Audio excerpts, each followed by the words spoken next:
comes across. Thank you.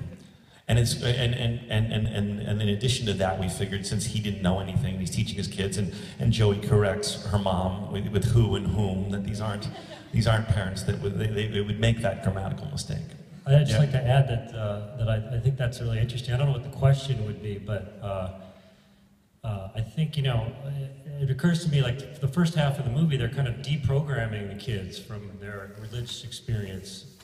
And, you know, it works for Joey's character, but it doesn't always work for everybody. And I like the idea that, you know, religion can be in the way of finding, you know, for finding where you are in your time and your place. It can clutter your mind and not always provide everything it's supposed to.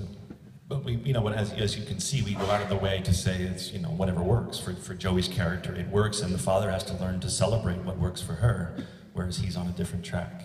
Because like you said in the film, that she's lucky to know where she is, in a way. Because my character, she's not quite found, but she knows what she believes in and what she thinks is an afterlife. So I feel like in this movie, everyone's just striving to get there. Even her, my character, she thinks she's there, but she's not quite. Exactly. That's really good. Yes. First of all, thank you for not making me regret my first Kickstarter. Oh, thank you. Thank you. Thank you for all this. So this is done. The show, or the movie opens this week. Are you actually going to take some time to rest? I do 8 shows a week at the St. James Theater. Please come see me. There's no resting. No, I wish. I would love it. I would love a week in Tulum, Mexico. But no, I'm after the Broadway show, if it continues to run successfully like we are, I'll do it till the end of the year, and then in January I'll sleep for a month, and then I want to make another movie. I promise it won't be another 10 years. I promise. I promise. Thank you. I'll make sure I call him in February and make sure he's on that. Adam will wake me up in February. Yes. Yes. Yeah. I really like the idea that God is infinity. I really like that scene where you describe that God can do whatever you. So where did you get that idea of God being infinity? Well, I really, you know, in both of these films, I'm in Garden State myself, and in this film with my brother, we're writing what we're feeling. We don't have any answers at all, but as we sit there and pontificate like every human being does, we ask ourselves, well, what does those questions that he talks to the rabbi. The rabbi says, well, you know, so we sort of wrote the dream rabbi which we one day met, or I should say, in the case of theologians, the dream theologian we ever met. And so I like the idea that the rabbi was saying, well, let's start with what works for you. Because for me, a lot of religion, in whatever form, is answering the mindfuck that it is, that we are on this spinning rock in the middle of infinity, and we don't know why we're here. We don't know if there's other life. I mean, all the obvious things we've all thought of before. So that's for me, that's a religion, that's a spirituality I can tap into. The organized religion that was sort of really pushed on me as a child, I couldn't find a way to connect to it. I loved the holidays and the traditions and the culture of it, but I didn't find a connection with what was blowing my mind about being in existence. And what that was, and so what I could tap into was that as we're told, or I actually met Neil deGrasse Tyson, the famous astronomer, and I said, is it really infinite? He goes, think of it like the horizon. We don't know, but as far as we can see into the horizon of the sky, it appears to keep going forever. What a great end of a sentence. Yes, sir, sorry. Did you guys fight with the movie? And did you find that the movie brought you even closer together? Everybody wants to know if we fought. I guess because everyone fights with their siblings. So. Next time we're going to fight more. Yeah, we do. You know, you fight for your passion. You definitely. I think in any venture, you don't want yes men. I say that to all my team when I'm working on things. Last thing in the world I want is yes men.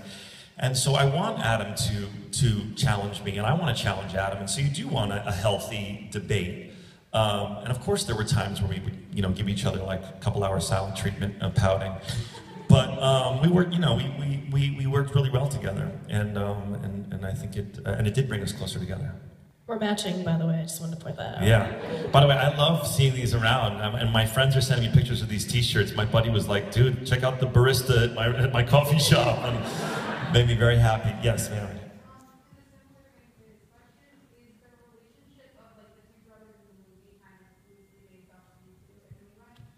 I think we have a third brother. No, I would say no, but I would say that Aiden is a combination of Adam and I. He has 2 young children. I was that struggling actor guy, and we have a third brother. And I would say there's aspects of the two brothers in all 3 of us. Yes. My favorite scene, sorry Joey, it's not one you're in. I knew No, you would say something like that. yours is my second favorite. But my first favorite is the Kate and Mandy scene in the hospital room. Such a good scene. Thank you, Joey. So good. You're there in spirit, Joey. It was just it was so moving to me, and it sort of proved my thesis that Kate Hudson is a fucking extraordinary actress. I mean, I just think that when Cameron Crowe discovered her in Almost Famous, I was just so blown away. And then, obviously she does a lot of romantic comedies because she's beautiful and funny and people love them. But deep down, I'm kind of like, wow, I want to bring back that girl we all discovered in Almost Famous. And Kate's just extraordinary in that scene. And and so is Mandy, obviously, but everyone sort of accepts and knows that as human fact. And also, it's just so simple. I think when you have, when the dialogue works and the actors are perfect, that literally is 2 people sitting across from each other talking. And it's like a chess match. Who's winning that chess match changes a couple times within the scene. And another thing about it that I really love is a lot of times scenes and acting performances are cut together in the edit room. But most of that wonderful performance of Kate in that scene is all taken from one take, where she just was so magnificent that I said, I want to use that whole piece. So that's my favorite. Yes? I actually have a question for Joey. Nice! Yo! Your character feels like no one sees her and just reaches that point of, fuck it, I need to act out and really get everyone to notice me. Have you ever had a moment like that in your life where everything just culminated and you were like, I need to do something to get everyone's attention? Well, the thing is that my character goes to the extremes with this. And as Joey, not as Grace Bloom, going to the extreme was shaving my head. So in a way, all that energy and tension, because I'm a really good kid. Ask my mom, she's sitting up there. But all that tension, not that I have that much tension, but everything building up, when I shaved my head. She really shaved her head on film. I did actually shave my head in this film. Don't you shave it in every movie, though? Yeah, she also shaved it in the Batman movie when she was in the pit. Whatever. I didn't even watch the movie, but I only know is you have a shaved head and you're in a pit.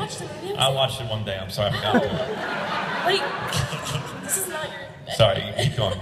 No, but it was cathartic. I mean, it was Joey, to her but credit, she shaved her head on camera. It felt really good to really do that. And in a way, it kind of felt like how Grace felt when she shaved her head, just this relief on her shoulders. Even though I was a lot more nervous than my character was, I was so scared. It felt good afterwards, and I like my hair the way it is now that it's growing out, and it's thanks to you and that is that way. Adam and I designed Joey's new bob look indirectly by making her shave her head. Yes, blue in the middle. I really resonate with this movie and with Garden State and how they really wrestle with conflict. And is there anything you share that you draw from to make melancholy so compelling and even humorous? I think it's just so.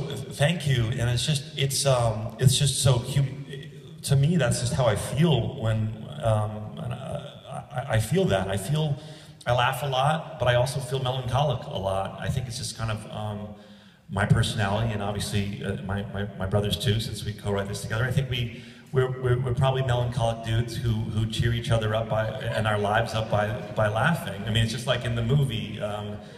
Something gets tragic enough, it circles back to comedy. I really do believe that. I have a memory of, being in one of those cars on the way to our grandmother's funeral, and we were all so sad, and everyone was crying, and then someone cracked a joke that we just, my grandma would have laughed harder than anyone at, and we all just started laughing, and there was this wonderful release with tears streaming down our face, and that's just life, and I like to try and capture that. That's beautiful. Thank you. Yes, on the way back. Yes, you're so excited.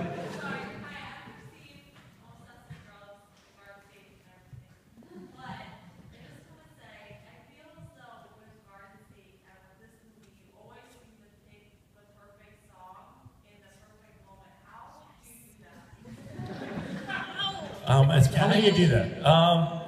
I don't know. I think I've been asked that question before, and I think if I have any strength, it's, you know, I just love musicals ever since I was a little kid, and there is overlap. You know, musicals, you know, whether you love them or hate them, it's going into a song that will, the moment can't go any further unless you break out into song. It's sort of the convention of musical theater.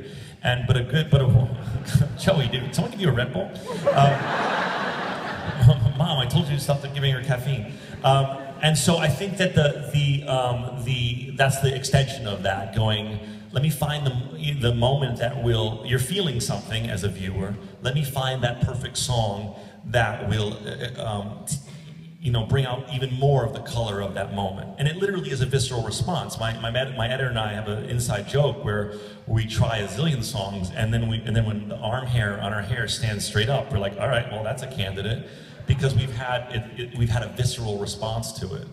And also, bizarrely, a lot of it is not using too much music. I know that sounds bizarre, but I use a lot less music. If you notice now, on TV it's rampant, and in movies really it is too, that there's constant underscoring under everything telling you how to feel. And it drives me insane. It's a pet peeve of mine. So I barely ever, there's very little underscoring under the scenes. Mostly it's transition. Of course I do bring in score to accentuate some moments, but it's very rarely throughout the whole scene. That drives me crazy. I want you to experience the dialogue and have an emotion, and then of course the music will maybe turn that up at the end of a scene or in a transition. Yes, in the middle here. I have a related question on Scrubs related, if that's okay. So how did you feel